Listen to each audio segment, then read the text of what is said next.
Thanks so much everybody for coming today. I hope that was useful. That's a second, third, even fourth time of some of these things for some of you, first pass for others of you. And I hope that you have taken some principles.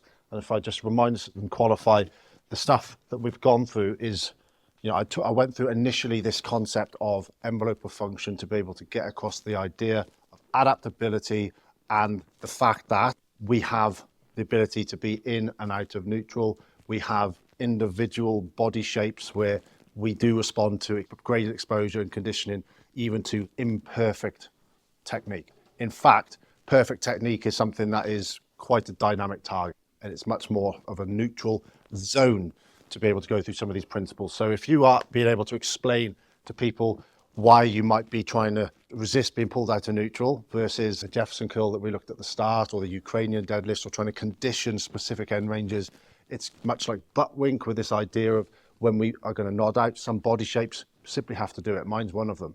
But it's an appreciation that if I use simple biomechanical things to be able to manipulate my shin length, my knees wide, I can actually do a high bar squat and feel it on my legs instead of on my back, right? And appreciate that sometimes I want to be able to condition my back, and it's always going to come down to reasoning. But you guys have a RPE prescribed plan that you can now go away and use. And my intention would be that you would have the confidence to help individualize and find the setups for influencing your prescription with other people that you would be working with. Okay. So the envelope of function was something that we introduced as a concept. That's by Scott Dye. Low weights under about 15 kilograms, don't need to think about anything technical, just pick those up and thoughtlessly and relax.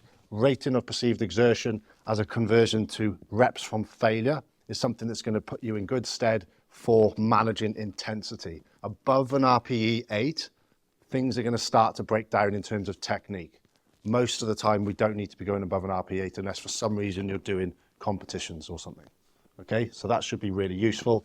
We went through some things that we can use to grade us towards these heavy loads, early stage rehab, like isometrics, like tempo prescription, and using endurance rep ranges to be able to work us up to being able to go away and train and find individual solutions to deadlifting and squatting and then variations.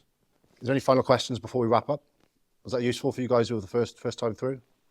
Okay. Don't expect to leave and have your technique solved in one session, but if you understand these principles and go away and practice, especially practice using RPE, then it will refine and hone over time to be something that research will show is really quite accurate actually in terms of how far you're from failure. I'm 2 reps from failure, I'm 4 reps from failure.